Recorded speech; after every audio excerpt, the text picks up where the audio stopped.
Welcome to Near and Far, a podcast service of the Center for World Catholicism and Intercultural Theology at DePaul University, Chicago, Illinois, USA. My name is Stan Chu Ilo. I'm a Catholic priest and a research professor at the center. And today, I have the pleasure of introducing to you Sister Joan Mumaw.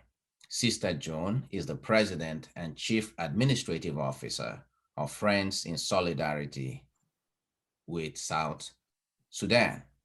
Sister Joan, welcome to our show. Thank you very much, Father Stan, for inviting me to share my experience and the experience of Solidarity and Friends in Solidarity with South Sudan. I so appreciate it. Who is Sister Joan? And I guess you've been in this field for quite some time, serving the good Lord. And what roads brought you to this point where you are now one of the most visible advocates for South Sudan in the United States? Well, it's quite interesting about how I got involved with Solidarity. But just to let you know, I'm an Immaculate Heart of Mary sister from Monroe, Michigan. And I spent 16 years in Africa, working first of all in Uganda and later in South Africa. And then 18 years in leadership of my religious congregation, which included 6 years as provincial of our overseas mission province, which helped me to broaden my understanding of both Latin America and Africa. I also did 10 years of development work while I was in South Africa. So when Solidarity with South Sudan was looking for someone to start a not-for-profit in the US, they asked me to consider it. And I had to say that I had some skills to bring to that, including development work, administration, and also my experience in Africa. So while I would have preferred to be on the African continent, I agreed to see what I could do to start a not-for-profit in this country. So I actually had a conversation with them at the Leadership Conference of Women Religious Annual Assembly. Mm-hmm. And the first time I saw them there, I said, no, I can't deal with this because I've got too many other things on my plate. Mm-hmm. But in 2012, when I knew my time of leadership was over, then I approached them again to say I couldn't do the training of teachers and nurses, but I might be able to assist with what I call the backdoor work of proposals and reports, etc. Wonderful. As an African, I find your life quite remarkable, the work you have done, your love for my continent, and we thank God for your life. So you have been a nun for how many years now? Oh, almost 60. And you're still going? Still active, yes. Yeah. And Africa has a very big part of my heart. I mean, you can't spend that amount of time on the continent and not be taken with the people and the beauty, both of the people and the continent itself. Yeah, this is amazing. And, you know, the idea of friendship actually takes us to our next point of interest. Your organization is called the Friends in Solidarity. And I'm sure that our listeners would like to know what this organization has been able to accomplish and the challenges you face. Well, maybe just to share a bit about Friends in Solidarity, which you really can't understand unless I also share a bit about Solidarity. So Friends in Solidarity is the US partner to a group called Solidarity with South Sudan. And originally in the United States, I began as the regional development director for Solidarity with South Sudan. It received not-for-profit status in 2016. And so we spent the last 6 years both raising awareness of the situation in South Sudan and raising funds to support the work there. So our contribution makes up about 20% of the budget of Solidarity with South Sudan. In order to understand Friends, a little bit about Solidarity. Solidarity is an initiative of the International Unions of Superiors General, both the men and the women, in 2006 in response to a plea from the bishops of Southern Sudan. This is prior to independence, who requested that religious would come and build the capacity of South Sudanese as teachers, nurses, midwives, diocesan pastoral teams. And later on, we also took on the training of farmers, because many farmers and rural people had been displaced and lost any sense of what it means to raise food for the country. That particular initiative now raises over 60 tons of food annually. So the model of solidarity, I think, may be a new paradigm for men and women religious working, especially among the poor. The model was taken from an initiative of the Congress for Religious Life in 2004, which encouraged priests, brothers, and sisters to work more collaboratively. So the model is men and women religious, priests, brothers, and sisters from congregations and countries around the world working together with the laity. And the model itself witnesses, I think, to the possibility of people of different cultures working together and living together. And that model is not lost on the people of South Sudan, who struggle with trying to become a nation when there are 60 countries or 60 different ethnic groups in the country. So some of the accomplishments of Solidarity include the training and certification of over 550 primary school teachers since 2013. Wow. Training of 270 registered nurses and midwives since 2013. And it's important to know that in 2011, when we began training registered midwives, there were only 15 midwives in the entire country.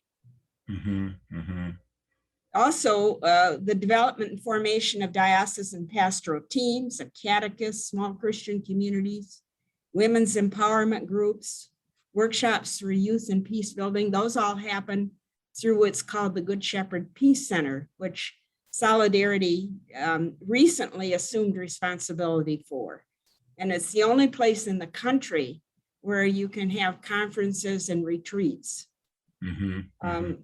Also, I think one of the offshoots of it is the formation of, I think, future leaders to appreciate and respect people of cultures other than their own, because the campuses, both for the Solidarity Teacher Training College and the Catholic Health Training Institute, are multi-ethnic, they're national. And so that may be the most important contribution of Solidarity, is allowing and fostering multi-ethnic relationships and working together in the country. Yeah, thank you, Sister Joan. Just so we can understand, you mean that Solidarity runs schools. That means you construct the schools, you are in charge of administration, and also you run schools for nurses and midwives. So is that what you do, or you are working with agencies and organizations, the government or churches, in South Sudan, you providing funds for them to run this, or are you running it directly? No, we're not running schools directly. The only two schools, training facilities, are the Catholic Health Training Institute, which trains nurses and midwives. So the goal is to build the capacity of the people of South Sudan as professional healthcare workers or professional teachers, so that they in turn can go out and start the schools and manage the schools. We don't want to get into, trying to actually run schools for children, for instance, or clinics or hospitals. It's where our focus is on building the capacity of people to take responsibility for their own programs in the country. And in addition to that, we are sending people for further training to become tutors in the nursing college, and also tutors for teacher training, so that eventually South Sudanese will manage these facilities. That's amazing. Yeah, I think that solidarity is like this taking the route of this distinction people make between hardware and software approach. Hardware, people are building structures, software, people are building capacity of the people, and therefore is very participatory what you're doing. Do you think that it's quite a participatory model? Would that be correct? Yes, it's participatory both on the part of the North and the South. I mean, we are sending people from all over the world who have skills to transfer that knowledge and skill building to people on the ground in South Sudan. And the institutions do not belong, once they're developed and we've raised the funds to support them, they belong to the Bishops' Conference. They don't belong to Solidarity as such. Yeah, so if I may ask, why do you, since you are religious, why must it belong to the Bishops' Conference? Why did you choose that rather than to work with fellow religious who might have a similar charism as this amalgamation of religious congregation here in the United States that formed Solidarity? Part of the issue is there are very few congregations, indigenous congregations in the country. They're very small. They lack capacity. They lack education. Mm-hmm. And the request came from the Bishops' Conference. So when I say they're owned by the bishops, I don't mean specific bishops or local dioceses. These are national programs that are eventually, when the bishops and Solidarity agree that there's enough capacity on the ground, these will be gradually handed over to the Bishops' Conference, but will probably require external financial support for some time because the country itself is in economic collapse. Mm-hmm, mm-hmm. So that's very true, Sister Joan. And I like to just draw your attention. I guess you heard in the news of nuns who were ambushed, Sisters of the Sacred Heart. Earlier in the year, a bishop-elect was attacked and nearly killed. There's been a lot of incidents of attacks against priests, religious, and pastoral workers, but also attacks against people all over Sudan. So what do you think about this violence and the challenges posed by people like you because of this violence in working effectively in South Sudan? The challenges are great, and our hearts are saddened by the senseless killing of the sisters. One is a former general superior of the congregation, and the other worked with us training teachers or nurses and midwives at the Catholic Health Training Institute in Wow. Both of these sisters were closely linked to the work of Solidarity. I think there are many challenges of being in and with the people of South Sudan. Solidarity shares the insecurity with the people. The unsafe roads mean that students and staff need to be flown to places where we minister. The burden of economic collapse makes the cost of supporting such projects much greater. Students are not able to contribute to the costs of their programs, which include accommodations and food. And for indigenous religious, like the Sisters of the Sacred Heart, just finding resources for living and for healthcare is a major challenge. And part of it also is linked to the lack of an educated population. Only 28% of the men are literate and 14% of women. So the challenge of finding educated staff or even educating religious is to become teachers and healthcare professionals is a major challenge. We're, as I said, sending people for further training to Kenya and Uganda and also online courses, hoping to build the capacity, whether it be religious or the lay people in South Sudan. Thank you very much, Sister Joan. I think this is a very important work in South Sudan. It's a very troubled spot, has been for quite a long time, even before we had the referendum that led to the creation of South Sudan. And that takes us to a very fundamental question, really, that not only is central to looking at a vital church in Africa, a church that gives life, but also vital societies in Africa, societies that bring about through daily actions of people, abundant life, cosmic and human flourishing. And we have this violence. So many people are traumatized. So many people are suffering, as you have seen. You see the suffering now in South Africa following the crisis. It seems that the continent of Africa is challenged by this somehow semi-permanent conflictual situation. Now, you talked about in the conference that we had about this group, but we're looking at how the church can be a healer.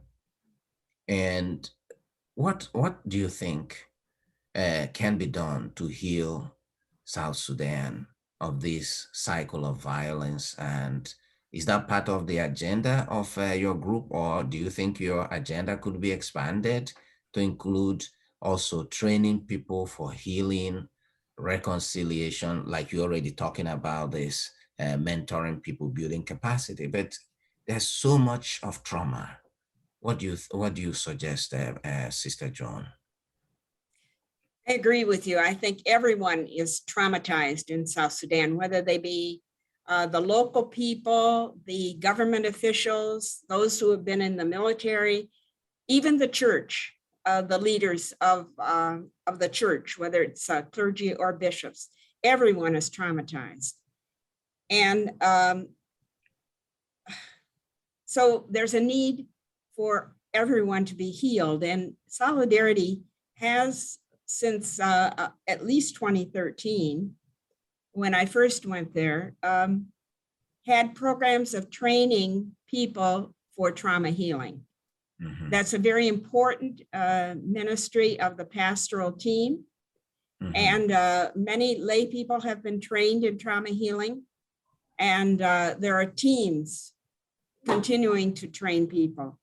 The church has, because it has access to very remote areas, is the one institution in the country which could do most for healing and training people for peacemaking.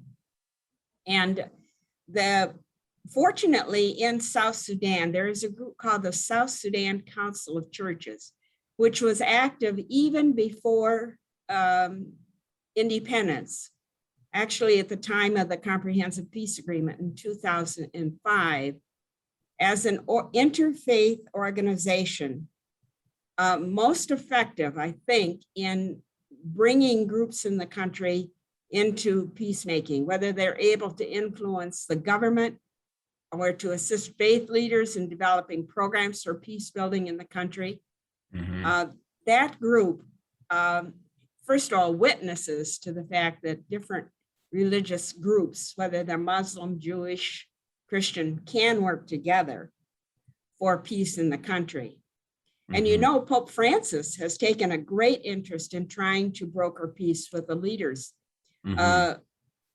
along with the Anglican Archbishop and the head of the Church of Scotland, the three largest denominations in the country. The Pope, couple of years ago, invited the leaders of South Sudan to come to Rome for a time of reflection, at the end of which he knelt and kissed the feet of the leaders. This was a shocking display of peacemaking and prayer. And of course, he plans to visit the country when it's possible in the future. Now, there's a group in Rome called the Sant'Egidio Community that continues the efforts of the church to bring reconciliation among various groups. I think they have been quite effective in getting some of the dissonant groups to sign an agreement with the Government of National Unity. But I think the church can do more in South Sudan itself to broker peace. We have the former bishop of Torit, Bishop Paridi Taban, who's brokering peace all over the country at the local level. And I think our leaders could do more with that. Yeah, thank you, Sister Joan. We just have 3 minutes to the end of our discussion. So I will ask 2 questions, and if you can answer those 2 questions in 2 minutes, that would be great. One is, what lessons are you bringing to your fellow religious in the Conference of Female Religious here in the US about working in difficult places like this? And what is your message on global solidarity in this time of pandemic, where people like in South Sudan are not getting access to vaccine and personal protective equipment, the basic things they need to fight this disease? Those are big questions, but I would say one thing about working in conflict zones with the poor is that the most important thing is about building relationships with the people. I know this from both my experience in South Sudan, but also from Uganda, where I was working during the time of Idi Amin. So include the local people in planning and implementation of programs so that they can assume responsibility when you're no longer there. And cast your lot with the people, because they're the ones who will stand by you in time of need. And as far as in terms of a message of hope, in terms of global solidarity, my hope lies with all the people trying to make a difference for the poor in our world, including local groups in places like South Sudan. Here in this country, there's a group called CatholicCares.org, which is working for vaccine equity, not only in the US, but beyond. Over 50 groups have endorsed that initiative. So we're working together to make sure that vaccines get to the poorest of the poor. We need assistance to build healthcare infrastructure. A place like South Sudan can get the vaccines, but then they have no ability to get shots into arms, as they say. So that's also an initiative that needs to happen. And I think we need to continue to put the message out in our country and in developed countries that there is a world out there beyond us. And until everyone is vaccinated, we are all at risk. Groups like Jubilee are working with the World Trade Organization to lift patents. And then, of course, multi-ethnic programs such as those run by Solidarity, which helps people to know one another, people from different tribes, different groups. So all of those are signs of hope that we can build a better world, but we need to reach out and share our resources, our knowledge, and not expect people to do it our way. Thank you very much, Sister Joan. It's a very fascinating, compelling message, and you speak from the heart. You're so credible because you are not speaking just simply from some kind of abstract haloed place somewhere out there. You had your boots on the ground. You were immersed in the very reality of the people, in the chaos of their lives. You brought the light of Christ. So we thank you. We thank the organization that you lead and ask the good Lord to continue to strengthen the works of your hand. So thank you, Sister Joan, for giving us your time and for giving God and Africa and the world the gift of your talent and your good heart. And thank you, Father Stan, for allowing me to share my experience. Experience makes the difference. And thank you very much, our listeners, for being part of this episode. I've been in conversation with Sister Joan Mumaw of the Friends of Solidarity for South Sudan here in the United States. And we'll see you again in our next episode. Thank you.